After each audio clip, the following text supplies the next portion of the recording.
عليكم ورحمة الله وبركاته. عاملين ايه يا رب تكونوا بخير؟ وحشتوني جدا جدا من الحلقة اللي فاتت. جايه لكم النهارده بحلقة جديدة ومميزة جدا. رمضان كريم عليكم كلكم. النهارده هتكون أول حلقة من سلسلتنا رحلة رمضانية حول العالم، واللي فيها هنلف الدنيا ونعرف ازاي المسلمين بيحتفلوا برمضان في كل بلد. وأكيد لازم نبدأ بأحلى بلد في الدنيا، مصر.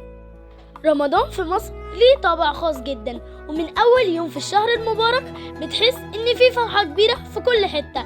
الأضواء والزينة مليانة الشوارع، وكل الناس مبسوطين، والأطفال ماسكين الفوانيس وبيغنوا حلو يا حلو. وطبعا مناظر موائد الرحمن اللي بتملى الشوارع والميدان، واللي كل السكان بيساهموا فيها علشان الفقراء يفطروا. وده مشهد مميز في مصر وما بنلاقيه زيه في حتة تانية. وما ننساش المسحراتي اللي بيمشي في الشوارع ويصحي الناس بطبلته وينادي أساميهم عشان يصحوا يتسحروا. وطبعا السحور في مصر مش بيكمل غير بالفول والزبادي. كمان الفوانيس الرمضانية اللي ليها قصة طويلة في مصر، وهي من أقدم التقاليد اللي بتميز الشهر ده، وبقت مشهورة في كل الدنيا إنها تراث مصري أصيل.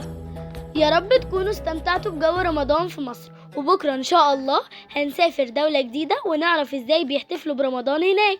لو عجبتكم الحلقة ما تنسوش تشتركوا في القناة وتفعلوا زر الجرس وتكتبوا رأيكم في الكومنتات، واستنوني في رحلة رمضانية جديدة حول العالم. وبس كده، كان معاكم ملك إسلام من قناة الحكاية بتقول إيه.